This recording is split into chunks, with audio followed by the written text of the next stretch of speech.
Assalamualaikum warahmatullahi wabarakatuh. Waalaikumsalam warahmatullahi. Alhamdulillahi rabbil alamin. Wassalatu wassalamu ala sayyidil mursalin wa ala alihi wa sahbihi ajma'in. Rabbi syrah li sadri wa yassir li amri wahlul 'uqdatam min lisani yafqahu qawli. Subhanaka la ilma lana illa ma 'allamtana innaka antal alimul hakim. Wala hawla wala quwwata illa billahil aliyyil azim. Terima kasih kepada Ijo dan kepada sidang pendengar slot Ad-Dinul Khalis.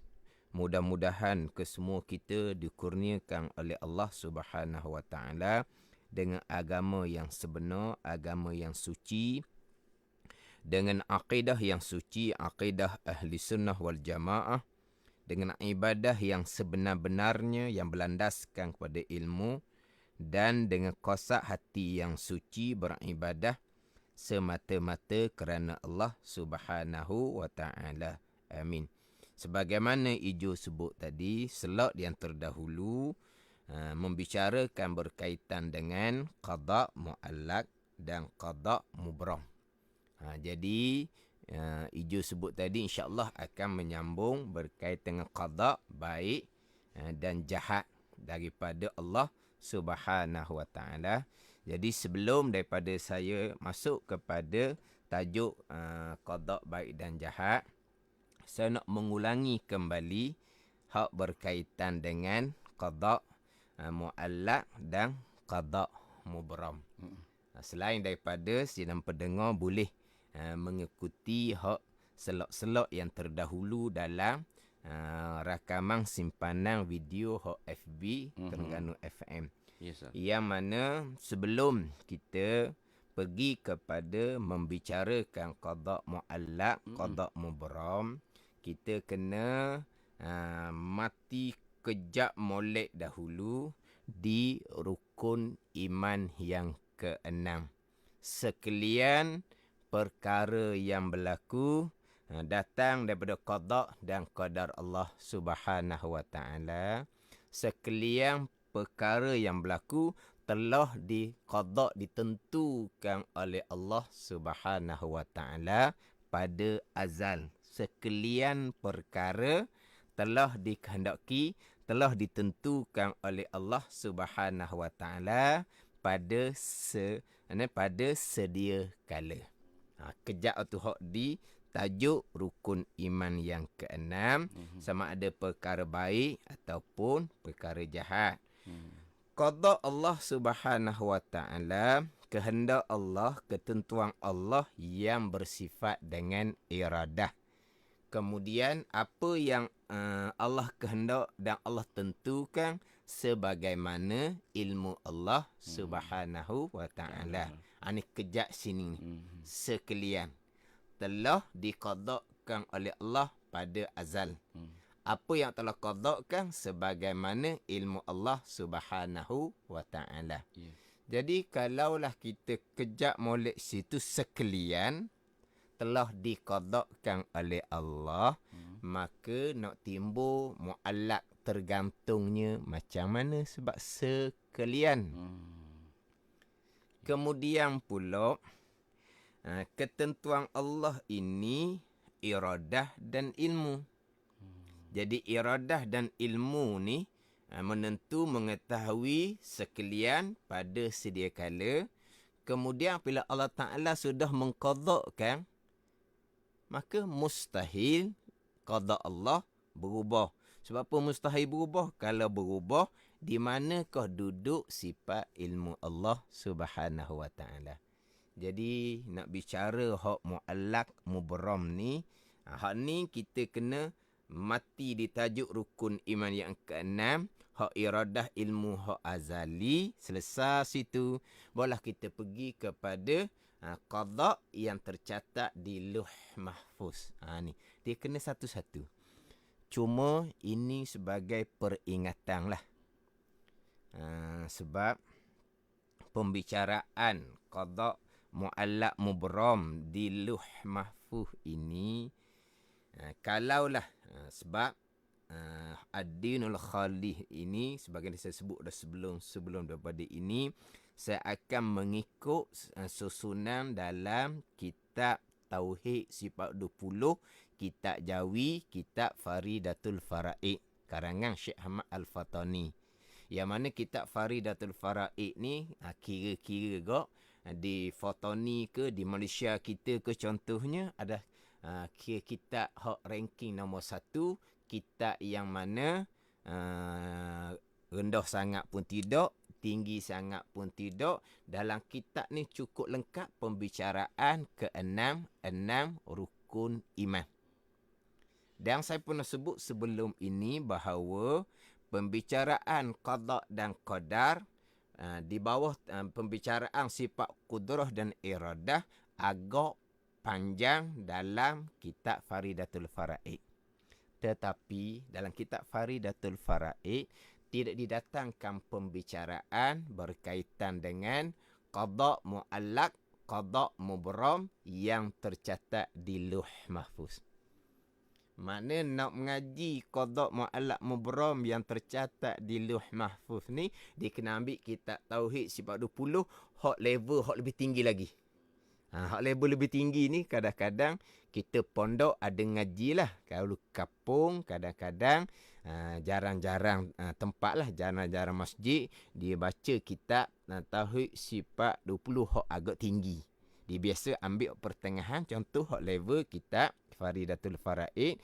Tapi saya nak sebutnya, dalam kitab Faridatul Faraid dia tidak membicarakan hak qada mu'allaq, qada mubram yang tercatat di Lauh Mahfuz. Dia hanya membicarakan hak tajuk rukun iman yang ke-6 juga. Mana sekalian perkara telah diqadakkan, telah ditentukan oleh Allah Subhanahu wa taala yang bersifat dengan iradah pada sedia kala. Itu saja. Cuma saya tengok dalam buku-buku sekolah membicarakan berkaitan dengan rukun iman yang ke-6. Buku sekolah membicara rukun iman yang ke-6. Di bawah pembicaraan rukun iman yang ke-6 tu terus didatangkan pembicaraan qada mu'allaq.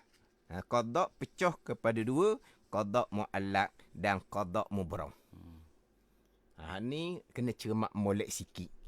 Takut bawa faham kepada hak azali tu, hak rukun iman yang ke-6 tu hak azali. Ketentuan azali, qada azali, itu rukun iman yang ke-6. Jadi takut pergi salah faham, qada hak mu'allaq tergantung ni, kemudian berubah, itulah hak qada azali. Tu jauh lagi tu. Jadi maknanya kita ni tak betul-betul berpegang dengan rukun iman yang ke-6, qada Allah, iradah dan ilmu. Qada Allah, iradah dan ilmu sekalian. Tidak ada yang mu'allaq tergantung, tidak ada. Kemudian qada Allah ni selaras dengan ilmu. Jadi kalau selaras dengan ilmu, mustahil berubah sama sekali. Jadi jangan naik kepada hak azali. Tapi dalam ada buku-buku sekolah tu dia terus pergi kepada qada mu'allaq, qada mubram. Ada satu buku sekolah yang memang untuk budak-budak awal lagi. Budak-budak awal lagi. Beriman dengan qada dan qadar. Apa dia qada? Qada adalah ketentuan Allah pada azali. Apa dia qadar? Qadar adalah pelaksanaan ketentuan Allah. Macam mana tu? Dia bermakna. Kemudian dia pergilah kepada qada ni yang tidak berubah, qada yang berubah. Qada yang tidak berubah ni diletak kepada gambar mayat, kemungkinan ajal. Kemudian qada yang berubahnya diletak gambar padi, mungkin rezeki, waktu berubah. Dia letak gambar orang berkahwin. Mungkin kita kata jodoh. Jodoh. Jadi hak tidak berubah ajal. Hak berubahnya adalah rezeki, jodoh. Tu gambar, tapi saya ni faham kot tu gambar dia. Begitu juga ada dalam buku sekolahnya dia letak qada yang ni yang tidak berubahnya kelahiran kita lelaki ke perempuan. Yang berubahnya contohnya kita sakit, berubah kepada kita sembuh. Tu di antara contoh-contoh. Jadi ni kena ambil faham molek lah. Kena ambil faham molek. Sebab kita nak pergi kepada qada muallaq mubram hak ada dua ni, janganlah kita lari daripada hak rukun iman yang keenam. Sekalian perkara telah diqadakan oleh Allah Subhanahu Wa Taala, tidak ada yang tergantung dan tidak ada yang berubah. Selesai situ. Kita pergilah pula kepada hak dalam hadis-hadis Nabi sallallahu alaihi wasallam membicarakan bahawa makhluk yang mula-mula yang dijadikan oleh Allah adalah qalam. Kemudian qalam diperintah oleh Allah supaya uktub, supaya mencatat di Lauh Mahfuz. Hak tu mana pula tu? Hak tu hak baharu. Sebab qalam makhluk Allah baharu. Lauh Mahfuz makhluk Allah baharu. Kemudian daripada Lauh Mahfuz, malaikat catat ke dalam suhuf malaikat. Malaikat hak catat daripada Lauh Mahfuz tu pun baharu. Malaikat catat di suhuf malaikat. Catatan malaikat pun makhluk Allah baharu. Hak ni pergi kepada qada yang baharu. Hak qada yang baharu ni lah hak sebagaimana hak ni hak biasa-biasalah. Hak biasa-biasa kita duduk mengajinya, duduk dengarnya bab rezeki, bab ajal. Bab rezeki, bab ajal. Rezeki bertambah, ajal ni umur kita dipanjangkan. Ada dalam hadis yang menyebut seumpama tu. Ni kena letak molek lah. Contoh hadis muttafaqun alaih. Hadis riwayat Imam Bukhari dan Muslim. Man sarrahu an satalahu fi rizkihi aw yun sa'alahu fi asarihi falyasil rahimah. Nabi kata sesiapa yang ingin, yang mahu diluaskan rezeki. Mana apa? Rezeki jadi luas. Atau dipanjangkan umur. Nak biar umur tu jadi panjang. Maka Nabi kata, maka hubungkanlah silaturrahim. Itu satu hadis. Kemudian hadis riwayat Imam Tirmizinya, la yaruddul qada ila du'a. Ila du'a. Wa la yazidu fil umri ila albir. Tidak menolak kehendak Allah, melainkan doa, dan tidak menambah umur, melainkan seseorang melakukan amal kebajikan. Hak ni hak mana pula ni? Jadi hak hadis tadi ni, sesiapa yang nak rezekinya luas, rezekinya bertambah, sesiapa yang nak dipanjangkan umur, hubung silaturahim. Kemudian tidak, hadis yang lain tidak menolak akan qada melainkan doa. Doa boleh menolak qada Allah, dan tidak menambah umur seseorang melainkan amal kebajikan. Jadi kita pergi kepada pembicaraan berkaitan dengan umur terlebih dahulu. Pembicaraan umur terlebih dahulu, yang mana Allah Subhanahu Wa Taala berfirman, fa iza jaa ajaluhum la yastakhiruna sa'atan wa la yastaqdimun. Apabila datang oleh ajal mereka, mereka tidak boleh menuntut tangguh sesaat, dan tidak boleh nak cepat sesaat. Bila sampai ajal Tuhan kata lewat sesaat pun tidak, cepat sesaat pun tidak. Tapi dalam hadis pula, umur boleh dipanjangkan, hubung satu rahim lah. Umur boleh dipanjangkan, ditambah. Buat kebaikan lah, Nabi kata. Tapi dalam ayat Al-Quran, bila datang ajal, lewat sesaat pun tidak, cepat sesaat pun tidak. Jadi seperti sudah bercanggah dah dia panggil. Sudah tanakut, sudah berlawan. Ni kena faham molek. Hak kata ajal sampai masa tidak lewat walaupun sesaat, tidak cepat walaupun sesaat, ini adalah qada azali. Di ilmu Allah Subhanahu wa taala. Hak kata umur bertambah ni pula, ini pergi kepada catatan Luh Mahfuz. Dia gitu. Jadi di Luh Mahfuz, seseorang kalau hubung satu rahim, umurnya tambah. Ni contoh ni. Umurnya 60. Kalau tidak hubung silaturahim, umurnya 50. Jauh lagi dah. Dan ini semua perkara gaib ni. Saya sudah fikirlah. Jadi maknanya, kalau seseorang dia hubung satu rahim, dia buat kebajikan, Allah Ta'ala umur dia 60. Tapi kalau seseorang ini tidak hubung silaturahim, seseorang ini melakukan kejahatan, umurnya setakat 50 sahaja. Ni di Luh Mahfuz. Sampai masa seseorang hubung silaturahim, umurnya 60. Itulah hak azali. Sebab seseorang hubung silaturahim, qada dan qadar Allah Subhanahu wa taala. Sampai masa seseorang ini dia tidak hubung silaturahim, berkelahi dengan orang tu, berkelahi dengan orang ni, umurnya setakat 50 sahaja. Jadi sampai masa seseorang tadi, perangai seumpama itu adalah qada azali. Jadi tergantung hanya di catatan Luh Mahfuz saja.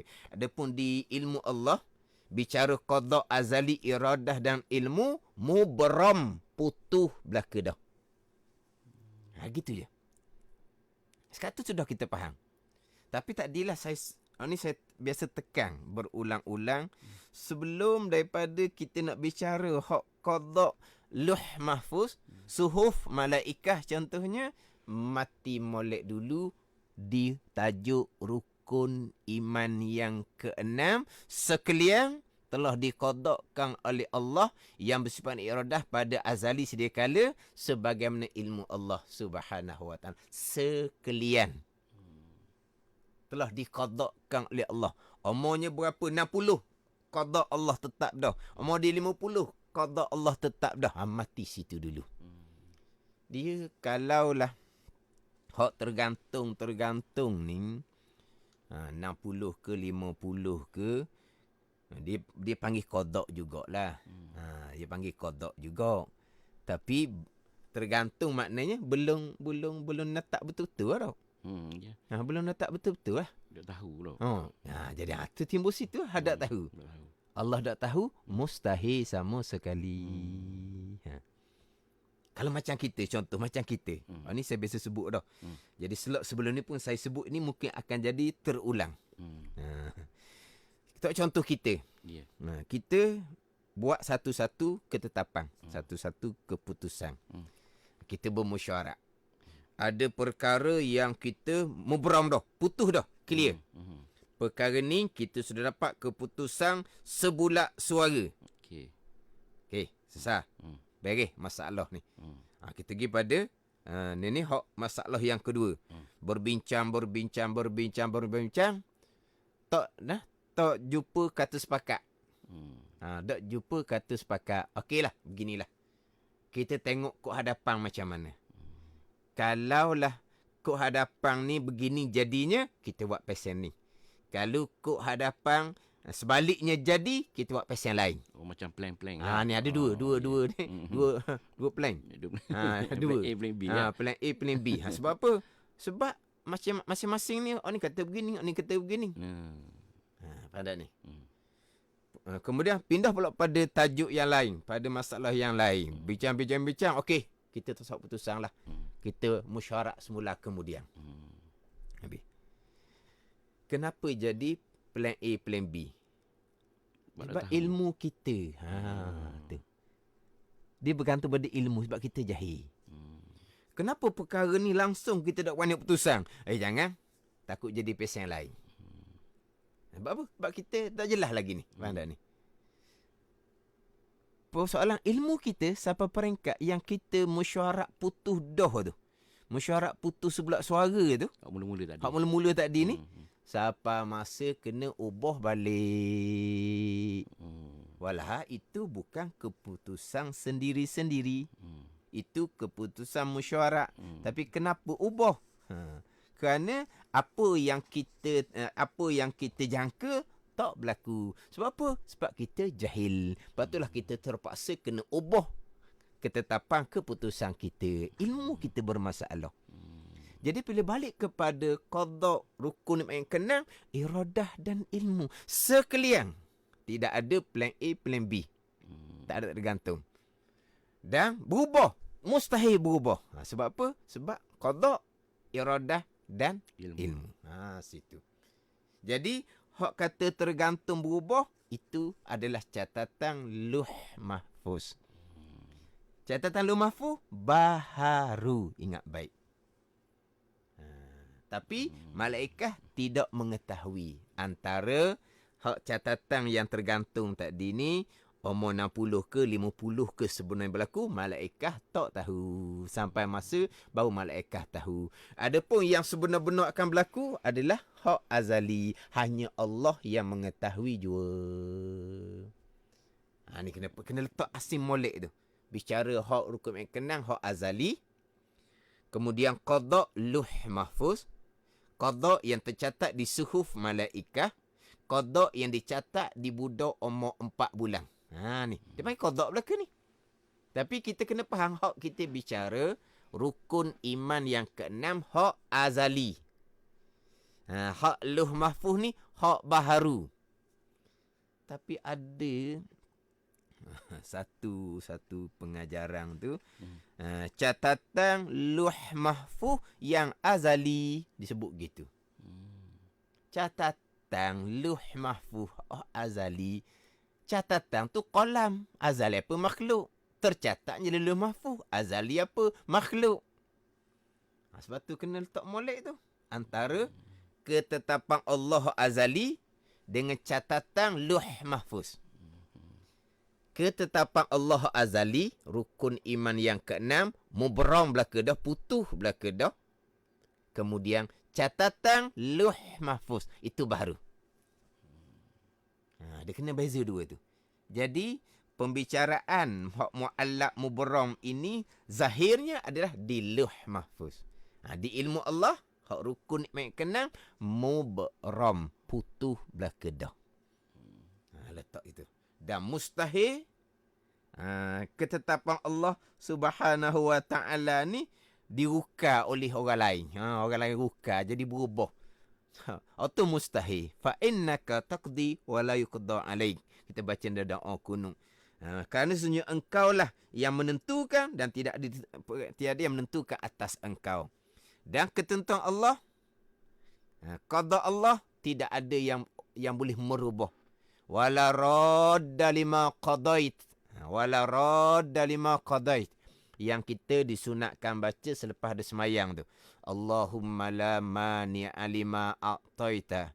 Wala mu'tiya lima mana'ta. Wala radda lima qadaita. Tidak ada yang boleh menolak akan barang yang engkau qadakkan. Wala radda lima qadaita. Tidak ada yang menolak akan barang yang engkau qadakkan. Hak mana tu? Hak azali. Hak Nabi kata tidak menolak akan qada melainkan doa. Ini qada yang tercatat di Lauh Mahfuz. Kemudian hak tadi cerita bab bab ajal. Dia masalah kata umur ni bertambah ke apa semua pula, ada khilaf di kalangan ulama pula. Ada kata yang bertambahnya adalah barakah dia. Umur sama, yang bertambahnya barakah. Dan ada yang menyatakan bahawa bertambah umur ni bertambah masa umur sungguh. Tapi bertambah hanyalah di catatan Lauh Mahfuz. Tapi hak azalinya, hak sebenar-benar, hak hakikat, hak mubrah putuhnya, fa iza jaa ajaluhum la yastakhiruna sa'atan wa la yastaqdimun. Tu hak azali, hak mubrah, hak putuh. Bila datang ajal oleh ajal mereka itu, maka tidak akan terlewat walaupun sesaat, tidak akan tercepat walaupun sesaat. Kemudian ada kita ni macam sekarang lah. Hubung silaturrahim adalah ketaatan yang besar. Itu ketaatan yang besar, hubung silaturrahim. Kita hubunglah silaturrahim. Patut ajal kita macam mana? Ini semua perkara gaib. Tak sedut fikir-fikir lah ni. Di ilmu Allah azali, malaikat pun tak tahu. Hak catatan Lauh Mahfuz pun gaib. Tu malaikat tahu tu. Sebab malaikat yang pelihara. Kemudian catatan di budak umur 4 bulan, malaikat catat ni. Wa yu'maru bi katbi 4 kalimat tu. Diperintah akan malaikat catat 4 perkara tu. Tu malaikat tahu sebab malaikat yang catat. Tapi malaikat catat sebagian yang ada di suhuf malaikat. Kalau yang ada di suhuf malaikat tu mu'allaq, tergantung, maka catat di budak umur 4 bulan pun tergantung. Kalau di suhuf malaikat yang malaikat catat daripada Lauh Mahfuz putuh, maka malaikat catat di budak umur 4 bulan dalam kandungan ibu ni pun tergantung juga. Pandai ni. Hak mana sebagaimana hak ada di suhuf malaikat. Kemudian hak catat di budak umur 4 bulan ni pun gaib juga. Tak sedap fikirlah. Ke boleh CT scan. Lahirnya budak, tengok malaikat catat tu dahulu umur 4 bulan, malaikat catat macam mana. Gaib, sedap fikir lah. Sedap fikir tu.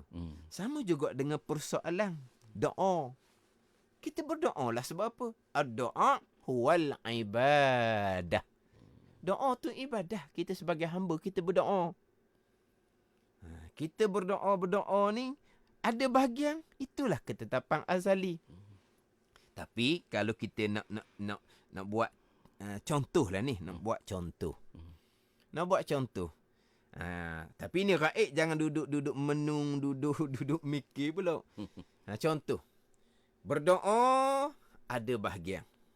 Tak berdoa tak ada bahagian. Ni hak di Lauh Mahfuz. Berdoa ada bahagian, tidak berdoa tak ada bahagian. Sampai masa dia berdoa. Berdoa pula cukup syarat berdoa, makan halal, pakai halal, berdoa di tempat yang mustajab, Mekah, Madinah tu. Berdoa di waktu yang mustajab, kemudian diperkenankan berubah nasib dianya. Berdoa itulah qada dan qadar. Berdoa cukup syarat itulah qada dan qadar. Dapat bahagian itulah qada dan qadar. Makna apa ni? Maknanya tetap dah pada azal. Ke kita berdoa ni bukan qada qadar hakikinya? Qada qadar juga. Sampai masa dia jenis tidak berdoa, tak ada bahagian. Tidak berdoa itulah hak azali itu saja. Tapi bahagian kitanya, kita kena berdoa lah. Sebab kau hadapan benda gaib.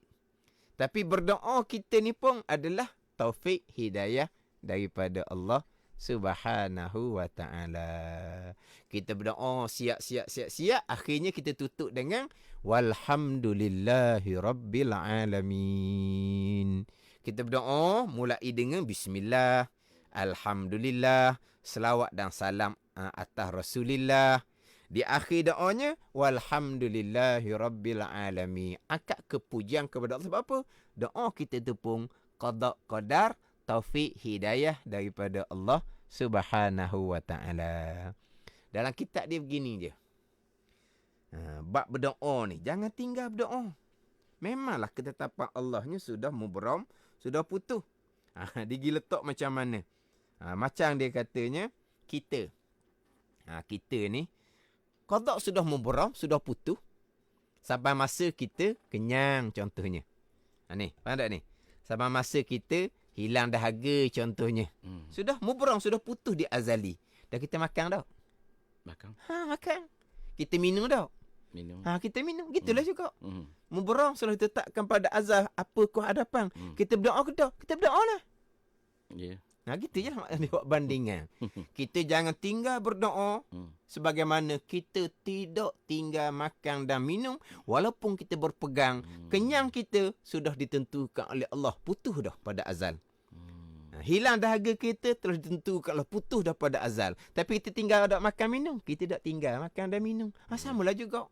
Apa yang berlaku ke hadapan telah putus diqadakan oleh Allah Subhanahu Wa Taala. Kita berdoa, jangan tinggal berdoa.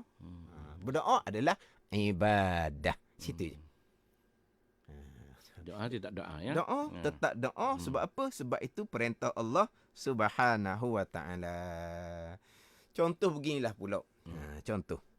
Kita berdoa. Berdoa ni contohlah berdoa. Yeah. Sebab dalam buku ada satu buku sekolah tu. Contohnya qada yang mubram yang putus adalah jantina. Tak boleh kita letak juga hak jantina. Kalau berdoa kita akan dapat anak lelaki.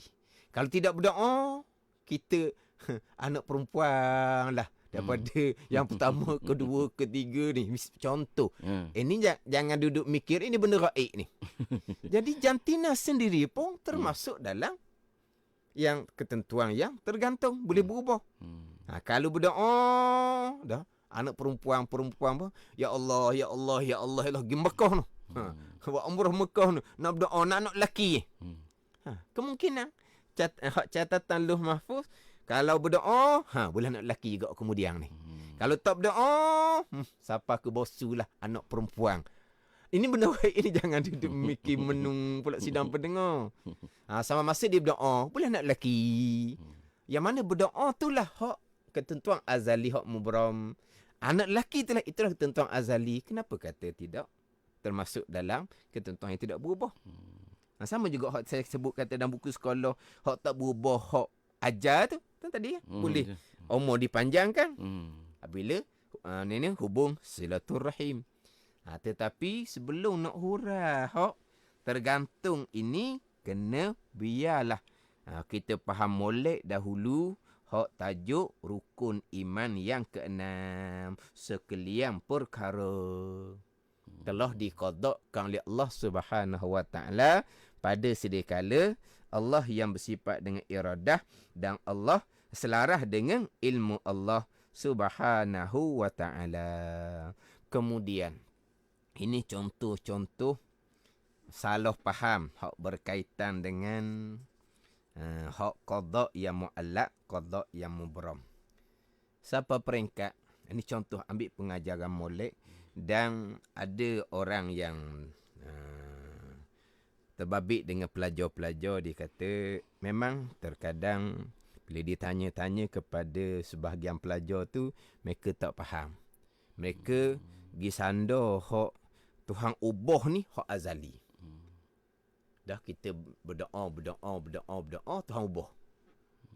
Jadi doa kita ni bukan qada. Dah qada lah Tuhan ubah kat mana lagi dah sebab memanglah Tuhan menentukan kita akan berdoa dan memang Tuhan menentukan kita ada bahagian. Jadi kalaulah kita berdoa, dah Tuhan janjikan ud'uni astajib lakum, minta oleh kamu akan ada keniscayaan aku perkenan. Jadi makna hak Tuhan perkenan tu kurniaan Allah Subhanahu Wa Taala.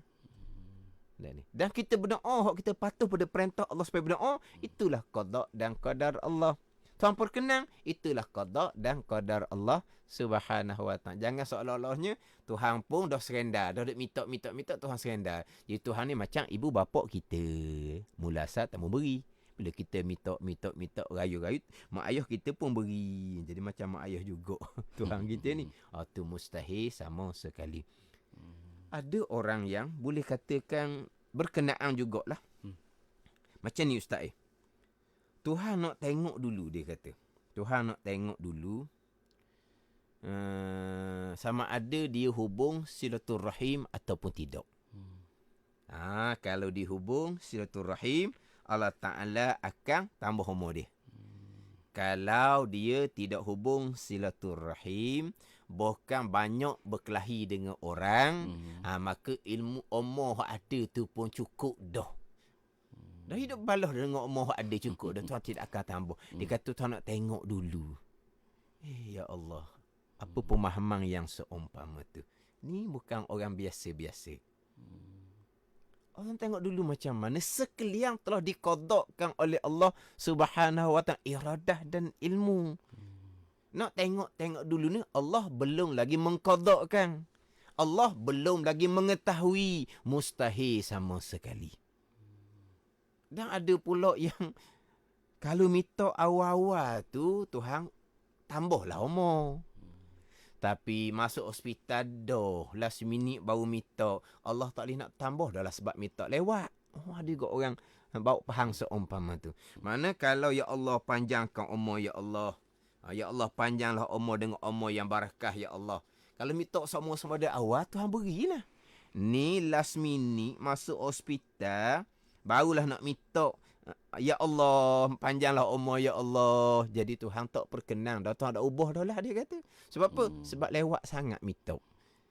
Jadi macam kita kata kok. Macam sanggup jugalah. Macam ginilah. Macam kita kata sama-sama kita. Kalau kamu datang awal-awal nak minta kerja ni, saya boleh recommend. Sebab memang ada kekosongan. Tapi kamu mari last minute seumpama ni. Saya nak recommend macam mana? Gitu lebih kurang. Jadi Allah gitu lebih kurang. Macam kalau minta jadi kalau minta awal-awal Allah Ta'ala boleh beri. Ni minta last minute tak sempat nak ijah ke macam mana. Sekalian qada dan qadar Allah Subhanahu wa ta'ala.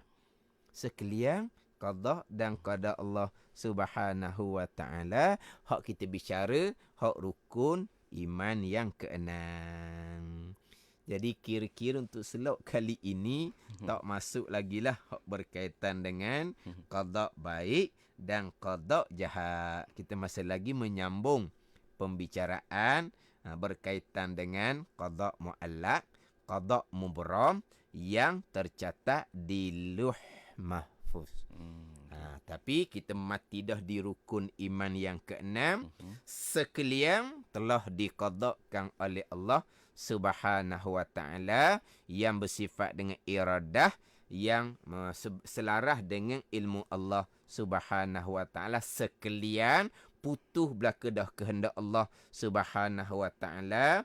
Mustahil berubah sama sekali. Apa yang berlaku dalam kehidupan kita, hubung silaturahim, buat amal kebajikan, kita sentiasa berdoa kepada Allah Subhanahu wa ta'ala, itu adalah syariat zahir yang diperintah oleh Allah Ta'ala kepada kita.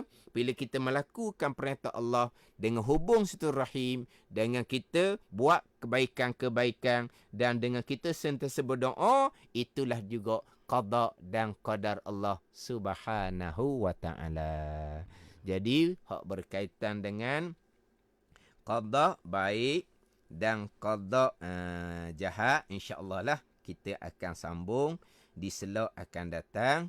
Kemudian kepada sidang pendengar, kalau kata ni saya biasa sebut berulang kali, tak boleh nak turut ulang balik hak rakaman yang ada dalam FB Terengganu FM.